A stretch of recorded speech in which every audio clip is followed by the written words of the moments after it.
আদম আলাইহিস সালাম থেকে ঈসা আলাইহিস সালাম পর্যন্ত যত পয়গম্বর আল্লাহ পাক পাঠাইছেন, আপনি এখানে আসবেন, আপনার মেরাজ হবে এই খাতিরে সমস্ত পয়গম্বরকে বাইতুল মুকদ্দাস উপস্থিত করেছে।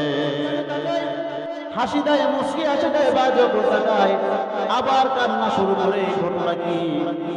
জিবরাইল বললেন, ইয়া রাসূলুল্লাহ, আদম আলাইহিস সালাম যখন ডানের দিকে তাকায়, তার জান্নাতি সন্তানদেরকে দেখতে পায়, জান্নাতি সন্তানদের রূপটাকে দেখতে পায়। এজন্য তার মুখে মুস্কি হাসি ফুটে। আর বাদিকে যখন তাকায়, তার জাহান্নামী সন্তানদেরকে দেখে এই দুঃখে তিনি কান্না শুরু করে দেন। বাইতুল মুকদ্দাসের দরজা কয়টা, জানলা কয়টা? আচ্ছা, আপনাদের কাছে আমি প্রশ্ন করি, এই মসজিদে তো আপনারা নামাজ পড়তেছেন ছোটবেলা থেকেই, আপনারা বলেন তো এই জানলার শিক কয়টা? কেউ পারবেন? আপনারা কি জানলার শিক করতে আইছেন না নামাজ পড়ে যাইতে আইছেন? নামাজ পড়তে আসেন না? এই জানলার শিক কয়টা বলতে পারবেন? বলতে পারবো না। তাই বিশ্বনবী মুহাম্মদ রাসূলুল্লাহ সে গেছে ওখানে, নামাজ পড়ছে 2 রাকাত, আল্লাহর সাথে মিরাজ করছে। সে কি যাই গুনছে 10টা, 1টা, 2টা, 3টা, শিক কয়টা, এই কয়টা এগুলো গুনছে? জোরে বলেন, গুনছে? বেকুবের মতন প্রশ্ন করছি, বলো দরজা কয়টা, জানলা কয়টা? আল্লাহ রাসূল বলতেছেন, আল্লাহ আমি তো নামাজ পড়ছি, আমি তো কিন্তু বলি নাই। এমন প্রশ্ন আমাকে করেছে, আমি যদি না বলি তাহলে আমাকে মিথ্যা বলবে গো আল্লাহ।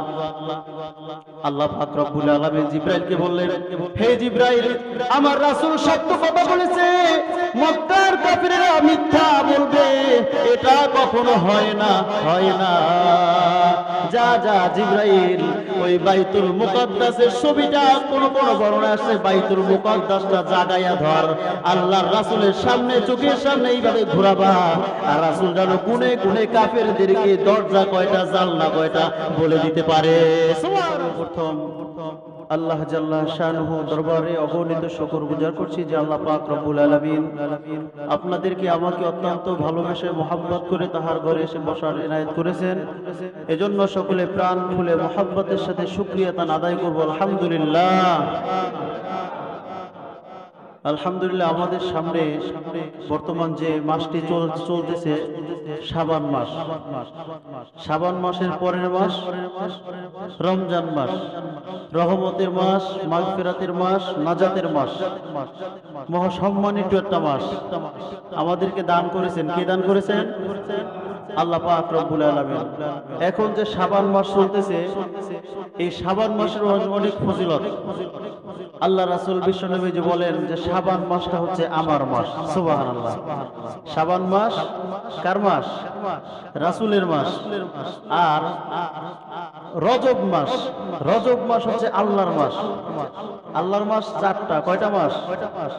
রজব, শাওয়াল, জিলকদ। রজব, জিলকদ, জিলহজ, আর একটা মুহররম। এই 4টা মাস কার? আল্লাহ পাক রব্বুল আলামিন। আর আল্লাহ রাসূল বলেন যে রজবের পরে যে শাবান মাস, এই শাবান মাসটা হচ্ছে আমি রাসূলের মাস। সুবহানাল্লাহ। এরপর যে রমজান মাস, রমজান মাস হচ্ছে সমস্ত আমার উম্মতের মাস। সুবহানাল্লাহ, তাই না? এজন্য এই শাবান মাসের গুরুত্ব আছে না নাই?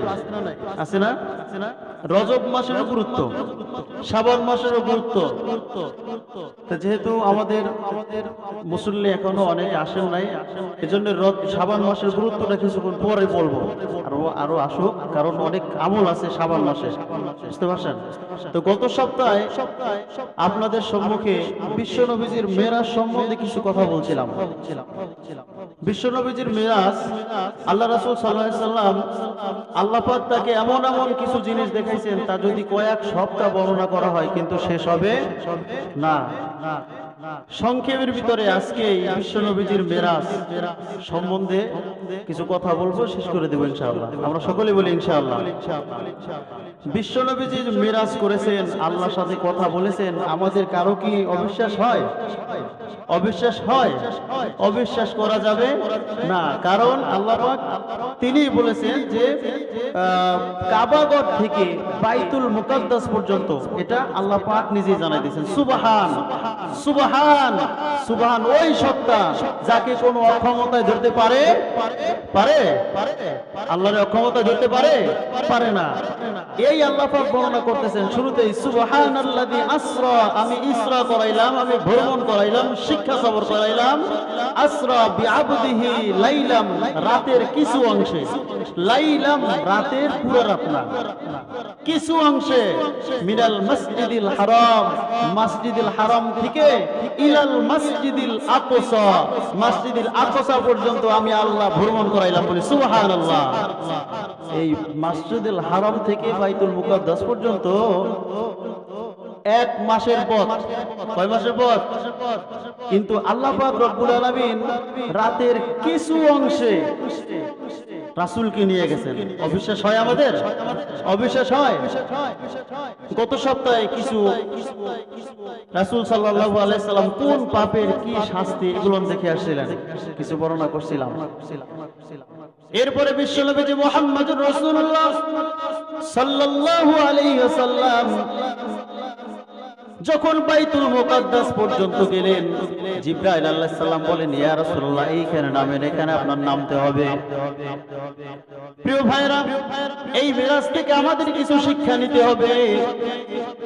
জিবরাইল বলতেছেন এইখানে নামেন, এইখানে দরকার আছে। রাসূলুল্লাহ সাল্লাল্লাহু আলাইহি সাল্লাম নামলেন, ওখানে বুরাক নামলো। নামার পরে বিশ্বনবীজি বলতেছেন কোন জায়গা? বলে বাইতুল মুকাদ্দাস। এরপরে বিশ্বনবী জিবরাইল আলাইহিস সালাম রাসূলকে জানাই দিয়েছেন, ইয়া রাসূলুল্লাহ আপনার যে জানটা, যে বহনটা ওই জায়গা বেঁধে রাখেন। বিশ্বনবীজি বলছেন, ওগো জিবরাইল কেন বাঁধতে হবে? কারণ এই বুরাকে ওঠার আগে বুরাক তো বলেছে, ইয়া রাসূলুল্লাহ আপনার সাথে এখানেও থাকবো, জান্নাতেও আপনি আমাকে সাথে করে নিবেন। বুরাক তো এই ওয়াদা করেছে, বাঁধতে হবে কেন? বাঁধতে তো হবে না, বাঁধতে কেন হবে? আমাকে ছেড়ে কি যাবে? জিবরাইল বলতেছেন, না না যাবে না, কিন্তু একটা হচ্ছে শিক্ষা সফর, এখান থেকে অনেক কিছু শেখার আছে, অনেক কিছু শেখার আছে। এইখানে আপনি বাঁধেন, কারণ যত পয়গম্বর আল্লাহ পাক রব্বুল আলামিন বানাইছেন, যত পয়গম্বর পাঠাইছেন, সবাই জানটা এইখানে বেঁধেছেন, আপনারও এইখানে বাঁধতে হবে, এইখানে বাঁধেন। জিবরাইল বলতেছেন, ইয়া রাসূলুল্লাহ বুরাক আপনাকে ছেড়ে কোথাও যাবে না, যাবে না, যাবে না। এই জন্য যে বাঁধবেন না, আপনার উম্মত যখন মসজিদে নামাজ পড়তে ঢুকবে, বাইকটা সামনে রেখে আসবে, তালা মারবে না। কিন্তু বুরাক কোথাও যাবে না, কিন্তু বাইকও কোথাও যাবে না, চাবিটা সব রেখে আসবে। ঢাকা শহরে যে মসজিদ আছে না, মনে করেন নামাজ পড়তে গেল, বাইকের চাবিটা সব ওখানেই। বুরাক যখন কোথাও যাবে না, বাইক কোথাও যাবে না। যাবে? যাবে না। আর একজন ওইটা বাইকটা নিয়ে যাইতে পারে না? পারেনি? কথা বলেন, পারেনি? এখান থেকে এটাই শিক্ষা, আপনি এইটা এখানে বাঁধেন, এখান থেকে আপনার উম্মতেরা শিক্ষা গ্রহণ করবে। তারা যদি নামাজের ঢুকে, তাদের গাড়িটা গেডিলক করতে হবে, গেডিলক করতে হবে।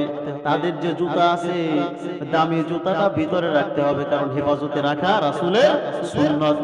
হেফাজতে রাখতে হবে। ইয়া রাসূলুল্লাহ বাঁধেন। এখান থেকে আমরা শিখলাম, আমাদের যদি দামি জুতা থাকে, যদি গাড়ি থাকে, সাইকেল থাকে, কিন্তু নিরাপদ স্থানে রাখতে হবে কিনা, এখান থেকে আমরা এটা শিক্ষা গ্রহণ করতে পারলাম। এরপরে বিশ্বনবী বাইতুল মুকাদ্দাসের ভিতরে ঢুকলেন। ঢোকার পর দেখতেছেন অনেক মানুষ। জিবরাইল আলাইহিস সালাম বলতেছেন, ইয়া রাসূলুল্লাহ এই কোন সকল মানুষ, চিনছেন নাকি? বলে না, আমি তো চিনতে পারি নাই। বলে ইয়া রাসূলুল্লাহ, ইয়া হাবিবাল্লাহ, আদম আলাইহিস সালাম থেকে ঈসা আলাইহিস সালাম পর্যন্ত যত পয়গম্বর আল্লাহ পাক পাঠাইছেন, আপনি এখানে আসবেন, আপনার মেরাজ হবে। এই খাতিরে সমস্ত পয়গম্বরকে বাইতুল মুকাদ্দাস উপস্থিত করেছেন, এইখানে উপস্থিত করেছেন। রাসূলুল্লাহ সাল্লাল্লাহু আলাইহি সাল্লাম এমন একটা পর্যায়ে ঢুকলেন, সবাই কাতার বন্দী হয়ে গেছে, নামাজ পড়বে। ওইটা কোন নামাজ? ওটা হতে পারে নফল নামাজ। কাতার বন্দী হয়েছে, নামাজ পড়বে।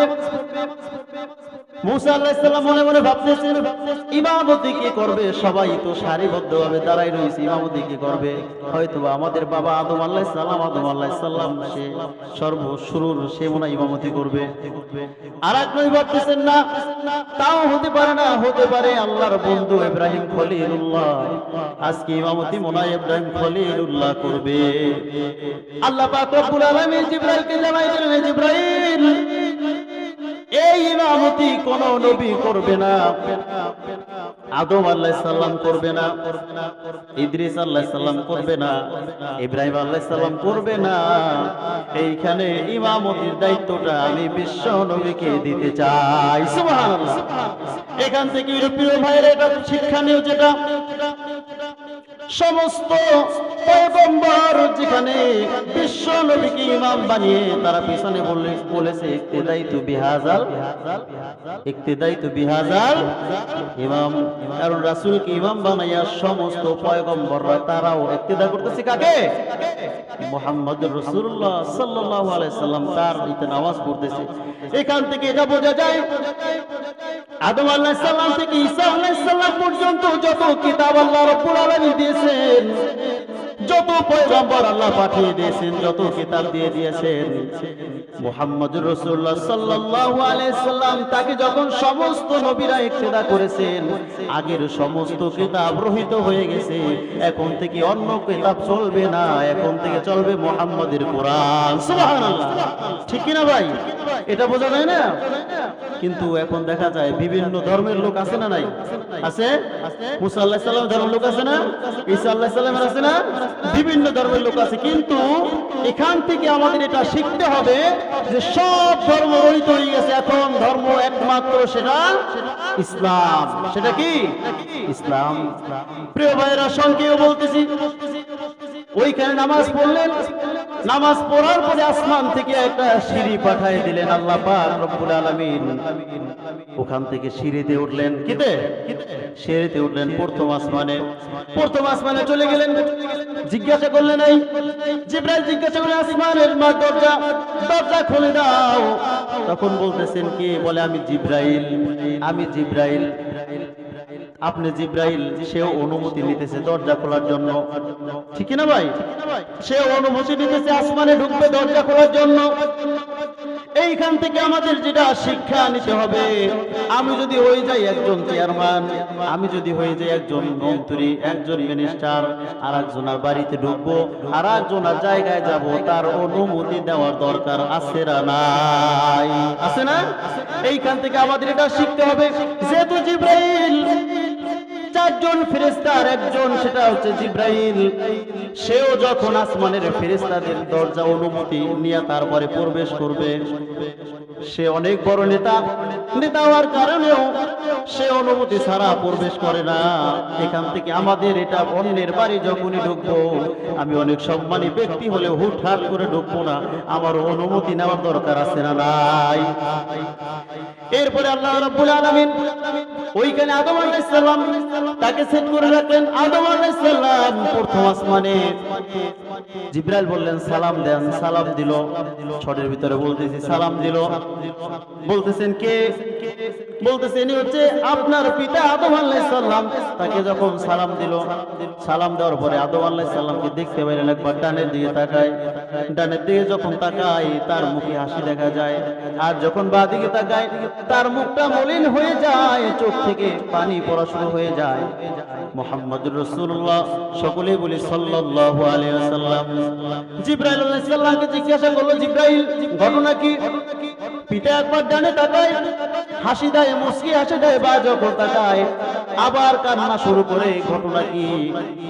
জিবরাইল বললেন, ইয়া রাসূলুল্লাহ, আদম আলাইহিস সালাম যখন ডানের দিকে তাকায় তার জান্নাতি সন্তানদেরকে দেখতে পায়, জান্নাতি সন্তানদের রূপটাকে দেখতে পায়, এজন্য তার মুখে মুস্কি হাসি ফুটে। আর বাঁ দিকে যখন তাকায় তার জাহান্নামী সন্তানদেরকে দেখে এই দুঃখে তিনি কান্না শুরু করে দেয়। ওইখান থেকে দ্বিতীয় আসমানে গেল। দ্বিতীয় আসমানে ঈসা আলাইহিস সালাম, ঈসা আলাইহিস সালাম আর ইয়াহইয়া আলাইহিস সালাম, দুইজন নবী ওইখানে। ঈসা আলাইহিস সালাম, ইয়াহিয়া আলাইহিস সালাম ঈসা আলাইহিস সালামকে সত্য নয় বলে স্বীকৃতি দেওয়ার কারণে ইয়াহিয়া আলাইহিস সালাম কিন্তু করাত দিয়া তাকে চিরা হয়েছে। ইয়াহিয়া আলাইহিস সালামকে তাকে মাথা থেকে পা পর্যন্ত করাত দিয়া তার উম্মতেরা এভাবে নবীকে মেরে ফেলছে। ওই দুইজন নবী এরপরে যখন তৃতীয় আসমানে উঠলেন, তৃতীয় আসমানে ওঠার পরে দেখলেন হযরত ইউসুফ আলাইহিস সালাম, ইউসুফ আলাইহিস সালামের সাথে কিছু কথা বললেন। আল্লাহর রাসূল বললেন, জান্নাতে যাদেরকে ঢুকায়া দিবে আল্লাহ রাব্বুল আলামিন তাদেরকে ইউসুফ নবীর মতন সুন্দরী বানায়া তারপরে জান্নাতে দিবে। সুবহানাল্লাহ। এখন দেখা যায় অনেকে কালো, চামড়াটা কালো, ভালো লাগে না, মনে মনে বলি আহারে আমি যদি ওর মতন একটু সুন্দর হইতে পারতাম, অনেক একটু খাটো, আহারে আমি যদি ওর মতন লম্বা হইতে পারতাম, মনে আকাঙ্ক্ষা হয় কিনা? হয় কিনা? আহারে আমার একটা হাত নাই, আমার যদি হাত হইতো কত না ভালো হইতো। কিন্তু আল্লাহ পাক রব্বুল আলামিন বলেন, তোমাদেরকে যখন আমি জান্নাতে দিব তোমাদের হাইট এতটুকু থাকবে না, 3000 থাকবে না, তোমাদের হাইট আমি দেয়া দেব 60 হাত। কয় হাত? আর সবাইকে ইউসুফ নবীর মতন সুন্দর বানাইয়া জান্নাতে দিয়ে দিবেন। সুবহানাল্লাহ। তাহলে যারা আমরা কালো, মনে কোনো ব্যথা আছে? ব্যথা রাখা যাবে? রাখা যাবে না।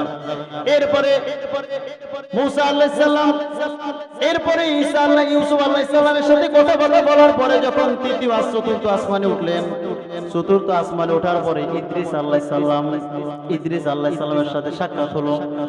ইদ্রিস আলাইহিস সালামের সাথে কথা বললেন। আমরা জানি ইদ্রিস আলাইহিস সালাম কিন্তু জান্নাতে, তাই না? ঠিক কি না? মুহাম্মদুর রাসূলুল্লাহ সাল্লাল্লাহু আলাইহি সাল্লাম ইদ্রিস আলাইহিস সালামকে ডেকে ডেকে বলেন, ভাই ইদ্রিস, জান্নাতের বারান্দায় কেন আপনি ঘোরেন? জান্নাতের ভিতরে কেন ঢুকেন না? ইদ্রিস আলাইহিস সালাম বলেন, আমি কি কম চেষ্টা করি? প্রতিদিন আমি চেষ্টা করি। জান্নাতের দরজায় যখনই গিয়ে লক করি, জান্নাতের দরজায় যখনই গিয়ে আমি করুণাঘাত করি, তখনই ভিতর থেকে আওয়াজ আসে, কে আপনি? আমি বলি আমি ইদ্রিস। ভিতর থেকে আওয়াজ আসে, এখানে লেখা আছে বিশ্ব নবী মুহাম্মদুর রাসূলুল্লাহ জান্নাতে প্রবেশ করার আগে কোন নবী জান্নাতে প্রবেশ করতে পারবে না। সুবহানাল্লাহ। এই জন্য জান্নাতের বাইরে এরপরে মুহাম্মদুর রাসূলুল্লাহ তাকে যখন পঞ্চম আসমানে নিয়ে যাওয়া হলো, পঞ্চম আসমানে মুসার সাথে দেখা, মুসা আলাইহিস সালামের সাথে দেখা, হারুন আলাইহিস সালামের সাথে দেখা, এরপরে মুসা আলাইহিস সালামের সাথে দেখা, এরপরে সপ্তম আসমানে যেখানে উঠলো, ওঠার পরে সেখানে ইব্রাহিম আলাইহিস সালামের সাথে দেখা হয়েছে। বলি সুবহানাল্লাহ। ইব্রাহিম আলাইহিস সালাম বাইতুল মামুরে হেলান দিয়ে বসেছে। বাইতুল মামুরে হেলান দিয়েছে, এটা হচ্ছে ফেরেশতাদের কাবা। সুবহানাল্লাহ। সেটা কাদের কাবা? ফেরেশতাদের কাবা। ফেরেশতাদের কাবায় একদিন 70,000 ফেরেশতা ঢুকে। কয়দিন? প্রত্যেকটা দিন 70,000 ফেরেশতা ঢুকে। আল্লাহ রাসূল বলেন, ওই যে ফেরেশতা প্রতিদিন 70,000 ঢুকে, কিয়ামত পর্যন্ত আর ঢোকার চান্স পায়। তার মানে আল্লাহর সৈন্য কি কম? কম। প্রতিদিন 70,000 ঢুকে তাওয়াফ করার জন্য, এরপরে ওই 70,000 আর কিয়ামত পর্যন্ত চান্স পাবে না। তার মানে বোঝা যায় আল্লাহর বাহিনীর অভাব নাই। এরপরে মুহাম্মদুর রাসূলুল্লাহ সাল্লাল্লাহু আলাইহি সাল্লাম তাকে বাইতুল মামুরে নেওয়া হলো, এবার সিদরাতুল মুনতাহা। এরপরে একটা সমতল জায়গায় গেলেন, যাওয়ার পরে শুনতেছেন কি জানি খসখস খসখস লেখার আওয়াজ পাওয়া যায়, টনটন আওয়াজ, ঝনঝন আওয়াজ। বলতেছেন, জিবরাইল, এটা কোন জায়গা? তখন বলতেছে, ইয়া রাসূলুল্লাহ, এটা ওই জায়গা, ওই জায়গা, এইখানে আপনার উম্মতের ভাগ্য লিপিবদ্ধ করা হয়, তাকদীর লিপিবদ্ধ করা হয়। সুবহানাল্লাহ। এরপরে সংখ্যের ভিতরে ওখানে আল্লাহর সাথে কথা বললেন। এরপর আবার চলে আসতেছেন 50 ওয়াক্ত নামাজ দিয়েছে। আমরা সবাই জানি কমাইতে কমাইতে কয় ওয়াক্ত নামাজ আমাদের মাঝে আছে? জোরে বলেন, কয় ওয়াক্ত? আল্লাহর রাসূল বলেন 5 ওয়াক্ত যদি কোনো বান্দা আদায় করে 50 ওয়াক্ত নামাজের সওয়াব ওই বান্দার আমলনামায় দিয়ে দিবে। সুবহানাল্লাহ। এরপরে মুহাম্মদুর রাসূলুল্লাহ সাল্লাল্লাহু আলাইহি সাল্লাম যখন আসলেন, সম্মানিত ভাই, আসার পথে দেখতেছেন একটা কাফেলা ব্যবসার উদ্দেশ্য থেকে ব্যবসা করে যাইতেছে। ওই কাফেলা একটা উটের বেড়ে কিছু পানি ছিল, ওই পানিটাও বিশ্বনবীজি পান করে ফেলেছেন, সুবহানাল্লাহ। এরপর আরেকটু সামনে যখন অগ্রসর হইল, বুরাকির আওয়াজে আর একটা কাফেলা দেখতে পাইল, বুরাকির আওয়াজে একটা উট মারা গেছে। ওখান থেকে বিশ্বনবীজি আসলেন। সম্মানিত ভাই, সদের ভিতরে বিশ্বনবীজি আসার পরে আবার কাবা ঘরের ওখানে রেখে বোরাক চলে গেলেন। এসে দেখে যে উজু করে বিশ্বনবীজি আল্লাহর সাথে দেখা করতে গেছেন। কত দূর পর্যন্ত চলে গেছেন। আসার পরে দেখতেছেন উজুর পানি এখনো পর্যন্ত গড়ায়, সুবহানাল্লাহ। এখন পর্যন্ত গড়ানো শেষ হয়, কিন্তু 27 বছর আল্লাহর সাথে কথা বলেছেন। আল্লাহর কাছে সম্ভব কিনা? সম্ভব। অবিশ্বাস হয় আমাদের? অবিশ্বাস করা যাবে না, আমাদের বিশ্বাস হয়। আল্লাহ পাক রব্বুল আলামিন আমাদের এমন আল্লাহ, তার কাছে কোনো কিছু অসম্ভব না। এরপরে কাবা ঘরের পাশে বসা এমত অবস্থায় তার চাচা আবু জাহেল বিরাজ করতে করতে সকালবেলা যখন আসলো, প্রিয় ভাইরা মনোযোগ দিয়ে শুনি। আসার পরে আবু জাহেল জিজ্ঞাসা করলে, মুহাম্মদ, তুমি তো প্রতিদিন আশ্চর্যজনক কথা শোনাও, আজকে এমন কোন কথা আছে কিনা? তখন বলে, হ্যাঁ চাচা আছে। কি কথা বলো? তখন বলতেছে, চাচা আজকে রাতে আমার মিরাজ হয়েছে। আজকে রাতে আমি এখান থেকে বাইতুল মুকাদ্দাস পর্যন্ত আল্লাহ আমাকে নিয়েছেন। ওখান থেকে 7 আসমান পর্যন্ত সিদরাতুল মুনতাহা আল্লাহ রাব্বুল আলামিনের সাথে কথা বলার পরে আবার এইখানে এসে উপস্থিত হয়েছে। আবু জাহেল তার চক্ষু দুটো বড় হয়ে গেছে। কয় কি? আবু জাহেল বলতেছে, ভাতিজা এতদিন ভাবছি তুই পাগল, কিন্তু কোনো প্রমাণ দিতে পারি নাই, কিন্তু আজকে প্রমাণটা আমি পেয়ে গেছি। এই ভাতিজা মুহাম্মদ, এই কথা আমি যদি প্রচার করে বেড়াই, তোমার কোনো অসুবিধা আছে? তখন বিশ্বনবীজি কি বলছেন? কোনো অসুবিধা নাই, আপনি প্রচার করেন, কোনো অসুবিধা নাই, কারণ আজকে রাত্রেই আমার মেরাজ হয়েছে, সুবহানাল্লাহ। এরপরে আবু জাহেল তাড়াতাড়ি করে দৌড়ে চলে গেছে আবু বকরের বাসায়। আবু বকর সিদ্দিক রাদিয়াল্লাহু তাআলাকে ডাকলেন, আবু বকর তাড়াতাড়ি করে কাবা ঘরের পাশে আসো। কেন তাড়াতাড়ি করে আসো। তারপরে বলতেছি, আসার পরে তখন বলতেছেন, মুহাম্মদ কি বলে শোনো। মুহাম্মদ বলতেছে, আজকে নাকি এখান থেকে বাইতুল মুকাদ্দাসে গেছে, আজকে রাতে ওখান থেকে আসমানে গেছে, আল্লাহর সাথে কথা বলে আবার নাকি এখানে চলে আসছে। আবু বকর সিদ্দিক রাদিয়াল্লাহু তাআলা আবু জাহেলের কাছে এই বর্ণনা শোনার পরে বলতেছেন, এই কথা কি আমার রাসূল বলেছে? বলে, হ্যাঁ এই কথা রাসূল বলেছে, মুহাম্মদ বলেছে। তখন বলতেছে, মুহাম্মদ যখন এই কথা বলেছে, এই কথা কোনো দ্বিধা দ্বন্দ্ব ছাড়াই আমি আবু বকর বিশ্বাস করে নিলাম, সুবহানাল্লাহ। এই বিশ্বাস করার কারণে আল্লাহর রাসূল তাকে উপাধি দিলেন, তুমি আবু বকর শুধু না, আবু বকরের পাশে সিদ্দিক নামটা যোগ করে দিলেন, সুবহানাল্লাহ, সত্যবাদী। এরপরে আবু জাহেল মানতেছে না, বলে, তুমি যে বাইতুল মুকাদ্দাস পর্যন্ত গেছো, এর কোন প্রমাণ আমাদের কাছে দিতে পারবা কিনা? বলে, হ্যাঁ অসংখ্য প্রমাণ দিতে পারবো। তখন বলে, প্রমাণ যদি দিতে পারো তাহলে বলো বাইতুল মুকাদ্দাসের দরজা কয়টা, জানলা কয়টা? আচ্ছা, আপনাদের কাছে আমি প্রশ্ন করি, এই মসজিদে তো আপনারা নামাজ পড়তেছেন ছোটবেলা থেকেই, আপনারা বলেন তো এই জানলার শিক কয়টা? কেউ পারবেন? আপনারা কি জানলার শিক কোনতে আইছেন না নামাজ পড়ে যাইতে আইছেন? নামাজ পড়তে আসেন না? এই জানলার শিক কয়টা বলতে পারবেন? বলতে পারবো না। তাই বিশ্বনবী মুহাম্মদ রাসূলুল্লাহ সে গেছে ওখানে, নামাজ পড়ছে 2 রাকাত, আল্লাহর সাথে মিরাজ করছে। সে কি যাই গুনছে 10টা, 1টা, 2টা, 3টা, শিক কয়টা, এই কয়টা গুলো গুনছে? জোরে বলেন, গুনছে? বেকুবের মতন প্রশ্ন করছি, বলো দরজা কয়টা, জানলা কয়টা? আল্লাহ রাসূল বলতেছেন, আল্লাহ আমি তো নামাজ পড়েছি, আমি তো কিন্তু গুনি নাই, এমন প্রশ্ন আমাকে করেছে, আমি যদি না বলি তাহলে আমাকে মিথ্যা বলবে গো আল্লাহ। আল্লাহ পাক রব্বুল আলামিন জিবরাইলকে বললেন, হে জিবরাইল, আমার রাসূল সত্য কথা বলেছে, মক্কার কাফিররা মিথ্যা বলবে, এটা কখনো হয় না, হয় না। যা যা জিবরাইল, ওই বাইতুল মুকাদ্দাসের ছবিটা কোন কোন বর্ণনা আছে, বাইতুল মুকাদ্দাসটা জাগাইয়া ধর, আল্লাহর রাসূলের সামনে, চোখের সামনে এইভাবে ঘোরাবা, আর রাসূল যেন গুনে গুনে কাফেরদেরকে দরজা কয়টা, জানলা কয়টা বলে দিতে পারে। সুবহানাল্লাহ। কোন কোন বর্ণনা আছে বিশ্বনবীর চোখের পাওয়ার এত দিয়ে দিয়েছে, 1 মাসের দূরত্ব পর্যন্ত তার চোখের পাওয়ার চলে গেছে। ওখানে বসে গুনে গুনে এই এই দরজাই কয়টা, আবার জানলাই কয়টা, আর বলে কি বলে কি সব জানে, এই সব বলে দিতে পারে। এখানেও কোনো জাদু আছে। এখনো বিশ্বাস করে না, বিশ্বাস করে না। তখন বলতেছেন, বিশ্বাস যখন করো না, তোমাদেরকে আর দুইটা আমি প্রমাণ দেই। মিরাজ থেকে যখন আমি আসি, তখন আমি দুইটা কাফেলা দেখে আসছি, অমুক জায়গায় একটা, অমুক জায়গায় একটা।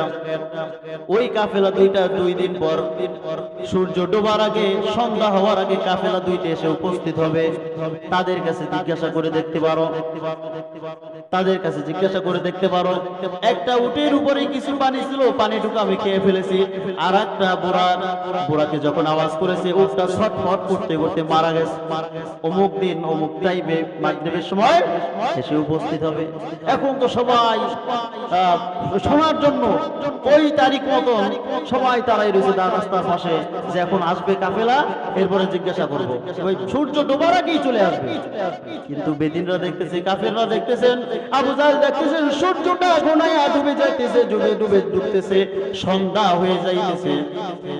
এখন বলতেছে, ওই কাফেরা তো দেখি না, সূর্য তো ডুবতেছে, সন্ধ্যা তো হয়ে যাইতেছে, কাফেরা তো আসে না। আল্লাহ পাক রব্বুল আলামিন তার কাছে মুহাম্মদুর রাসূলুল্লাহ ডেকে ডেকে বলেন, আল্লাহ, বলছিলাম সূর্য ডোবার আগে কাফেরা এসে উপস্থিত হবে, কিন্তু আমি তো জানি না উপস্থিত হবে কিনা, কোনো সমস্যা হতে পারে, দেরিও হতে পারে। আমি তো এটা বলেছি সূর্য ডোবার আগে ওই কাফেলা এসে উপস্থিত হবে গো আল্লাহ। এখন কি করব আল্লাহ, আমি তো বলে ফেলেছি। আল্লাহ পাক রব্বুল আলামিন সূর্যকে অর্ডার করলেন, এই সূর্য ওই যেই জায়গায় আছো ওই জায়গায় থেকে যা, কাফেলা ঢোকার আগে তুই ডুববি না। সুবহানাল্লাহ। কাফেলা ঢুকলো। আবু জাহেল দেখতেছে, কিরে, সূর্য ওই উপক্রম হয়েছে, ডোবার উপক্রম হয়েছে আরো 2 ঘন্টা আগে, এখনো ডুবতেছে না, ঘটনাটা কি? ঘটনা কি? বলতেছে, এখানে মুহাম্মদের জাদু, নাউজুবিল্লাহ বলে। এরপরে যখন কাফেলা আসে, আসার পরে জিজ্ঞাসা করতেছেন, হে কাফেলা, তোমাদের ভিতরে নাকি একটু পানি ছিল, পানিটা নাকি হারাই গেছে, খোঁজাখুঁজি করে পাও নাই। বলতেছে, হ্যাঁ হারাই তো গেছে, আমি তো পাই নাই। তখন বলছে কি বলে, মুহাম্মদ বলছে উনি নাকি তোমাদের পানি খেয়ে ফেলেছে। এই কথা শোনার সাথে সাথে সকলেই বলল, আমরা এটা সত্য, পানি ছিল, কিছুক্ষণ পর পানি আমরা পাই নাই, তার মানে মুহাম্মদ রাসূলুল্লাহর মেরাজ হয়েছে, এতে কোনো সন্দেহ নাই। সবাই এক বাক্যে বলল, লা ইলাহা ইল্লাল্লাহু মুহাম্মাদুর রাসূলুল্লাহ। সবাই মুসলমান হয়ে গেল, সুবহানাল্লাহ। এরপরে দ্বিতীয় কাফেলার অপেক্ষায়, দ্বিতীয় কাফেলা ঢুকলো। ঢোকার পরে আবু জাহেল কিছু বলে না, আবু জাহেল কিছু বলে না, কারণ দেখছে তো প্রথম কাফেলা শক্ত হয়ে গেছে, মুসলমান হয়ে গেছে, এদেরকেও যদি জিজ্ঞাসা করি এরাও তো মুসলমান হয়ে যাবে, কিছু বলা যাবে না। এখন এদিক থেকে বলতেছে, কিরে জিজ্ঞাসা করো, বলে না জিজ্ঞাসা করার দরকার নাই। আর আরেকজনে জিজ্ঞাসা করছে, এই তোমাদের নাকি একটা উট মারা গেছে, কাফেলা থেকে আসার পথে, ব্যবসা থেকে আসার পথে উট মারা গেছে। তখন বলে, হ্যাঁ একটা উট তো মারা গেছে। বলছে কে? মুহাম্মদ বলছে, উনি নাকি দেখে আসছে, বোরাকের আওয়াজে নাকি মারা গেছে। তখন বলে, হ্যাঁ একটা আওয়াজ আমরা পাইছি, ওই আওয়াজটা শুনেই তো উট মারা গেছে। তখন আরেকজন বলতেছে, এই রাত্রে নাকি বিশ্বনবীজির মেরাজ হয়েছে, আল্লাহর সাথে কথা বলে আসার পথে তোমাদের সাথে সাক্ষাৎ হয়েছে, ওই সময় দেখে আসে। তারাও সবাই শুনে বলতেছে, হ্যাঁ সত্য কথাই বলেছে, অমুক জায়গা অমুকখানে, ওইখানে আওয়াজ হয়েছে, ওইখানে আমাদের উট মারা গেছে, বিশ্বনবীজির মেরাজ হয়েছে, সত্য, কোনো সন্দেহ নাই। তারা সবাই কালেমা পড়ে মুসলমান হয়ে গেল। সুবহানাল্লাহ। প্রিয় ভাই, আমাদের এখন বর্তমানে শাবান মাস চলতেছে। শাবান মাসের কিছু আমল আছে, গুরুত্বপূর্ণ আমল। শাবান মাসের খুব মর্যাদা, খুব মর্যাদা শাবান মাসের। এজন্য শাবান মাসের 1 নম্বর আমল হচ্ছে নফল রোজা রাখা। কি রোজা রাখা? নফল রোজা রাখা। আয়েশা সিদ্দিকা রাদিয়াল্লাহু তাআলা বলতেছেন, আমি আল্লাহ রাসূল সাল্লাল্লাহু আলাইহি সাল্লামকে রমজান ছাড়া 1 মাস রোজা রাখতে কোনোদিন দেখি নাই। রমজান ছাড়া পুরো মাস রোজা কোনো মাসে রাখে নাই, কিন্তু এই শাবান মাসে এত পরিমাণে রোজা রাখছে এরকমও দেখি নাই যে অন্য মাসে রোজা রাখছে। এখান থেকে বোঝা যায় যে শাবান মাসের মর্যাদা কম না বেশি? জোরে বলেন, কম না বেশি?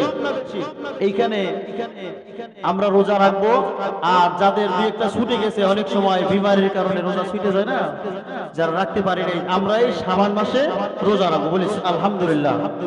এরপরে আল্লাহ রাসূল সাল্লাল্লাহু আলাইহি সাল্লামকে আনাস রাদিয়াল্লাহু তাআলা জিজ্ঞাসা করলেন, ইয়া রাসূলুল্লাহ, আপনি এই মাসে এত রোজা কেন রাখেন? বিশ্বনবীজি বলছেন যে এই মাসে বাৎসরিক হিসাব হয়। কি হয়?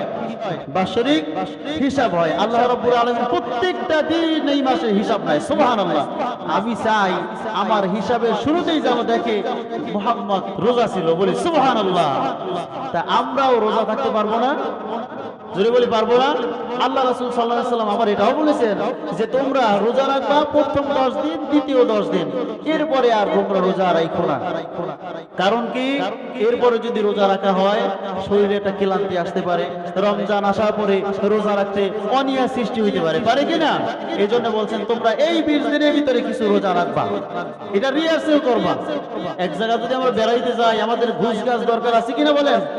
এই জন্য আমাদের মাঝে বরকতি মাস, রহমতি মাস, নাজাতি মাস আসতেছে। এই জন্য আমাদের ওইভাবে ঘুষ গাছ করতে হবে, আমাদের ভিতরটা পাক করতে হবে, ভিতরটা পরিষ্কার করতে হবে। পরিষ্কার কইরে তারপরে আমরা রমজান মাস বরণ করে নিব। আমরা সকলেই বলি আলহামদুলিল্লাহ।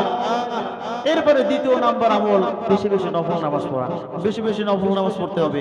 তৃতীয় নাম্বার, বেশি বেশি দান সদকা করতে হবে।